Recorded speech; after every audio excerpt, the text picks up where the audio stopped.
Coucou les Nélista, aujourd'hui je vous apprends à comment bien placer vos strass. Donc tout d'abord vous avez besoin du caviar, d'un pinceau fin, un dotting ou un pinceau pour prendre vos strass, un attrape-strass. Ici j'ai mis le Classis assis, donc le gel plus Classis assis, les petites plaquettes pour déposer votre gel, la Tip Top, la protéine base et vos strass Swarovski. Donc je dépose en premier ma protéine base. Je viens prendre un fin pinceau. Vous pouvez prendre aussi un dotting. Sur la Tip Top qui est déjà catalysée, vous venez faire un petit rond de protéine base.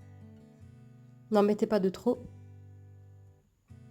Vous prenez votre attrape strass et vous mettez votre strass sur le point de gel de protéine base. N'en mettez pas de trop parce que sinon, quand vous allez appliquer votre strass en s'écrasant dessus, il va tout faire couler sur les côtés. Et ainsi de suite. Un point de protéine base, un strass. Un point de protéine base, un strass. Jusque quand vous obtenez le design que vous désirez. Voilà. Mais j'ai choisi de mettre du plus grand au plus petit. Vous n'êtes pas obligé de catalyser entre chaque strass. Si vous préférez, vous pouvez le faire. C'est vraiment le plus simple possible pour vous. Je vérifie que ma ligne est bien droite. Ce n'était pas le cas, donc je rectifie un petit peu.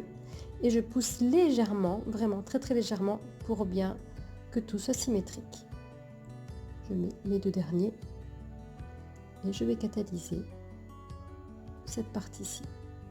Vous pouvez tout faire d'un coup, mais à vos risques et périls parce que ça risque de glisser sur la finition brillante.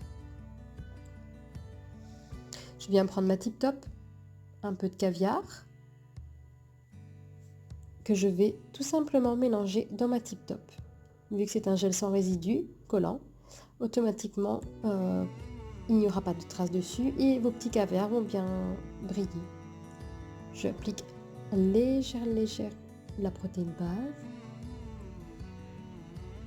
J'affine vraiment bien les petites billes pour pas qu'il y ait trop de gel tout autour. Et je les applique là où j'ai mis ma protéine base.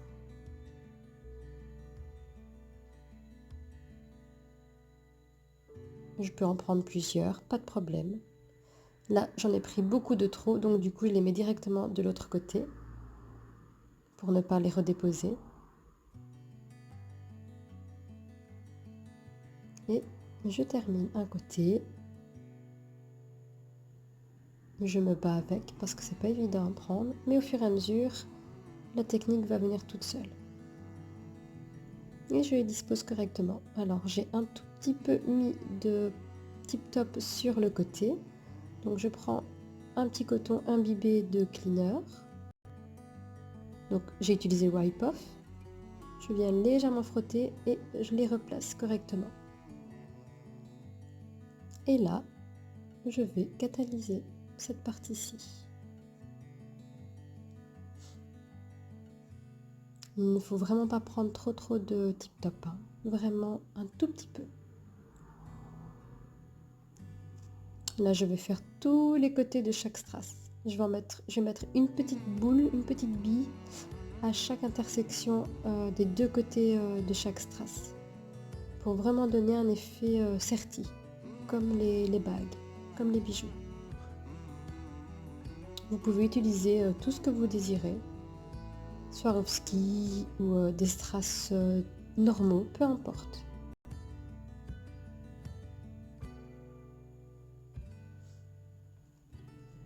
Je termine l'autre côté. Alors cette étape-ci, soyez vraiment prudente parce que les billes glissent assez facilement. Donc avant de le remettre, avant de le mettre sous la lampe, assurez-vous que les billes n'aient pas coulé sur la gauche, sur la droite, qu'elles sont toujours à la place où vous les avez mises en première. Si c'est le cas, vous catalysez. Si c'est pas le cas, vous rectifiez, vous les remettez vite fait correctement et vous catalysez sous la lampe. Voilà, vous pouvez créer tous les designs que vous voulez. Utiliser des couleurs différentes ou des formes différentes, faire des petites chaînettes, des formes, inclure d'autres techniques de nail art. Je vous mets également la photo fixe, comme ça vous pouvez regarder à votre aise. Et entraînez-vous bien. Gros bisous les filles, à bientôt.